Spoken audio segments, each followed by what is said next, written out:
એ ભાઈ લગનની કંકોત્રી અહીં સપાઈ છે ના ના, અમે અહીંયા સેવ ખમણ વેચી છે. પણ બહાર તો બોર્ડમાં લખ્યું છે કે કંકોત્રી અહીં છાપી આપશું. એલા સફરજન બહાર લખ્યું છે તો સાપતા જોઈએ. લે, તમે તો ખીજાઈ ગયા. મારે કાર્ડ છપાવવા છે. પણ આવા પ્રશ્ન કરો તો ખીજાઈ જ જાય ને. કોના લગ્ન છે તારા? હા, શું નામ લખવાનું? ભાણો. કોનો ભાણો? અરે મારું નામ છે ભાણો અને મારું વહુનું નામ કારી. ચી ભાણાના શુભ લગ્ન ચીકારી સાથે.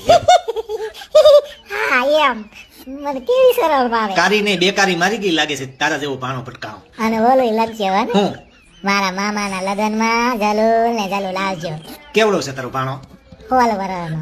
હજી તો થોડું બોલે છે. ના રે, પણ મારા લગ્ન 45 છે ત્યાં નથી. મારો ભાણો મોટો થઈ ગયો. હાલ ઉપર નથી સાપતી કંકોત્રી. પણ હું થયું કયો તો ખરા. એક જણા એ સાપ્યું કે મારા મામાના લગ્નમાં કાકાના લગ્નમાં જલુલ ને જલુલ આવજો, તો બધાય ભાણિયા ને ભત્રીજા તોતડા છે અને કારી તો સાલીની છે ને. ના ના, ઈ તો 48 ની છે.